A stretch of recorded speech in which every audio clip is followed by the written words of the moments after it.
So I got the CVA Compact Hunter in 308. It came with a Conus 39 by 32 scope. So I got a few different types of ammunition to try out today.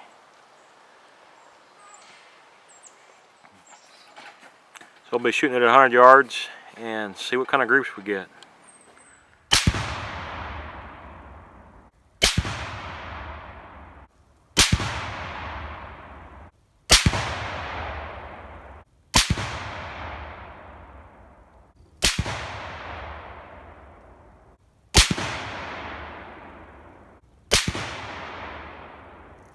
Okay, so I was being a little presumptuous by putting so many bullseyes on this same piece of cardboard. I got going with a Wolf 145 grain full metal jacket.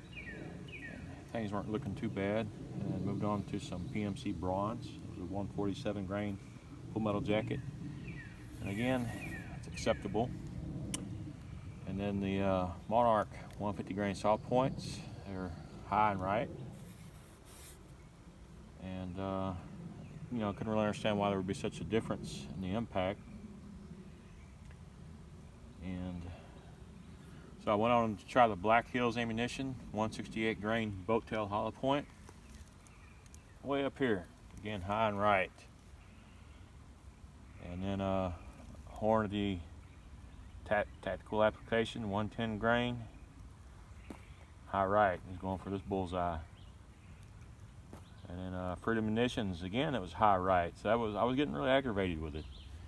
So I went back, tried some toll ammo right here, and then another one of the PMCs, and it's right here. I have had different bullets impact. You know, the point of impact be different for different rounds, but never so much. I mean, you're looking at close to 6 or 7 inches difference in the point of impact, and I have no idea why there would be that big of a difference between brands. I mean, I can understand it if, you know, the gun was just shooting all over the place and it just didn't really like the ammunition, but some of the ammunition goes, you know, hits where I had sighted in originally, and all the rest of it is going high right. Not sure why that is.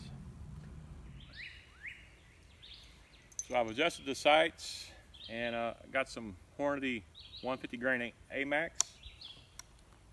Let's see how we do.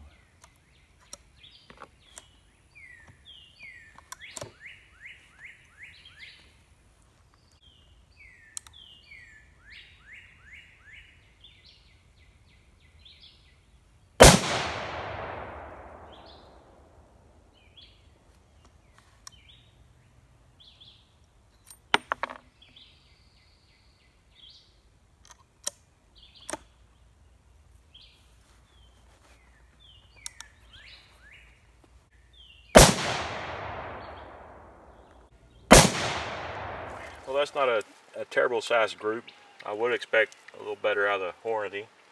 It's about the same size group I was getting with the Wolf or the PMC. So I think I'm just gonna stick with that load. It looks like I got a little more adjusting to do with the scope.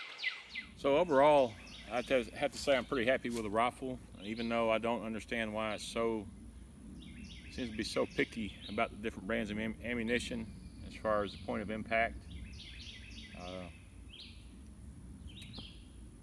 I'm just not sure. As this rifle came with a Conus 39 by 32 scope, it sells at Academy for $229, which is not a bad deal. I know a lot of people will just trash the scope and buy a better scope and put on them, and no doubt that might fix some of the issue, but it's still, as far as the different brands, I just don't understand that. But I wanted to see how it would do with the original scope as purchased, and just for a deer rifle or hog rifle, it's acceptable. It's about a 2.5 inch group at 100 yards, and I know it could be better than that. It's got a really nice trigger. It breaks right at 3 pounds. Very clean. Found a little mossy oak butt pad shell carrier to put on it. I like the fact it's got a cover, so you don't, the shells are kind of protected and you don't have to worry about them falling out. I think it's good to have on a single shot rifle, so you don't have to carry all the ammunition around in your pocket. Now, a couple negatives about this rifle. Actually, this is the second one that I had. The one that I bought at the store, I got home and I got to looking at it. We were just about to shoot it, and I noticed it didn't have an extractor. It was gone, it was missing, just, it was not there. So I called up Academy, and within an hour from purchasing the first rifle, I went back and they swapped it out with this one, no problem. So that's something to look for. If you buy one, make sure it has an extractor. I mean, I don't know how it would have got through quality control without an extractor. So it raises the question, do they even test fire them? I mean, you know, you're gonna test fire a gun and it doesn't have an extractor, you're gonna notice that. So the first shot I went to take with this rifle, I had some old Spanish surplus 7.62 by 51, and I pulled the trigger and click was all that happened. I had a misfire. But fortunately, that's the only misfire that I've had. It could have just been that old surplus ammunition. The shell did fire. I did try it again and it fired, but that's not a very good feeling.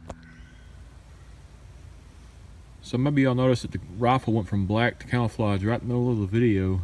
Here are a few clips on that. Alright, so I wanted to add a camo finish to my CVA Compact Hunter. We got the necessary holes covered. Got a little putty in the end of the barrel. In there with the firing pin, we got a little putty as well. And then of course I covered up the serial numbers and model and all that.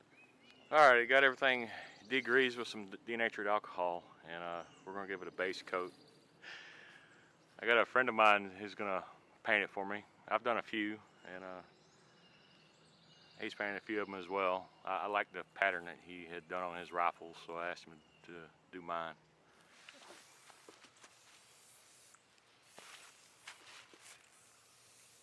We got a base coat of earth brown.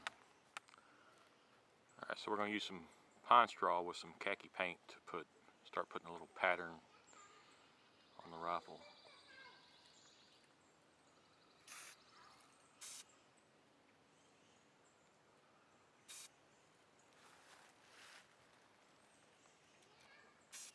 Alright, so we got a little pattern added to it with the khaki.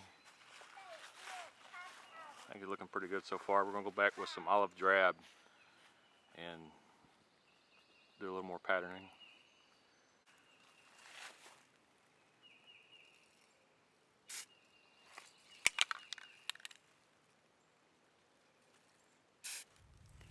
I'm pretty happy with the way it turned out.